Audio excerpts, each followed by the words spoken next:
Eskavatorët dhe makineritë e rënda janë zotrit e rrugës që të çon drejt Frankthit, një fshat që shtrihet mbi kodrat e gjelbërta dhe rrethohet nga përrenjë të pastër, vetëm pak kilometra larg qytetit të Burrelit në bashkinë e Matit. Qetësinë e peizazhit e prishin vetëm zhurmat e makinerive që punojnë për asfaltimin e rrugës një të premte prilli. Për banorët e fshatit, kjo është zhurma e mirëpritur prej dekadash. Në atë që mund të quhet sheshi i fshatit, po disa makina dhe një motor janë parkuar keqazi, burrat po flasin për politik. Ata janë ndarë në dy kampe, skeptikët që e shohin asfaltin e ri si një mjet për ndikuar votën e tyre dhe entuziastët që i thurin elozhe kandidatit socialist që bëri të mundur investimin. Falënderimet shkojnë në drejtim të një njeriu, kandidatit për deputet të Partisë Socialiste në qarkun e Dibrës, Agron Malaj, i cili deri më 11 mars ishte kryetari i Bashkisë Mat, detyrë të cilën e mbante që nga qershori 2019. Para se të jepte dorëheqjen për të kandiduar në zgjedhje, bashkia e drejtuar nga Malaj zhvilloi në dhjetor 2024 një tender për shtrimin e rrugëve të 17 fshatrave me një vlerë totale 330 milion lek, të cilat do angazhojnë grantet dhe të ardhurat e kësaj bashkie për 3 vitet në vijim.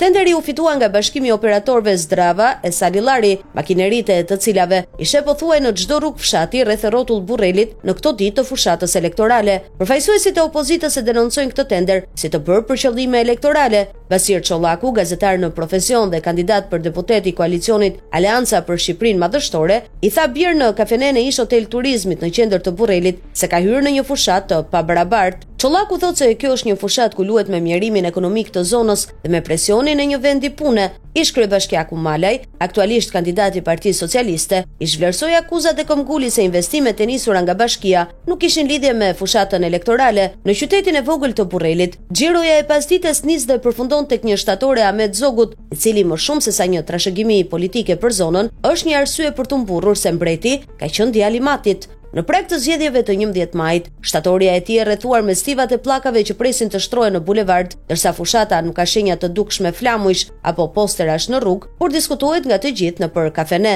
Në zonën e Burrelit dhe Klosit, fushata nuk ofron alternativa të reja politike përveç dy partive tradicionale, PD dhe PS, megjithëse të gjitha partitë e tjera kanë vendosur emrat e tyre në listë. Fushata për partitë e reja duket e pamundur në një terren të polarizuar politik dhe pa burime financiare.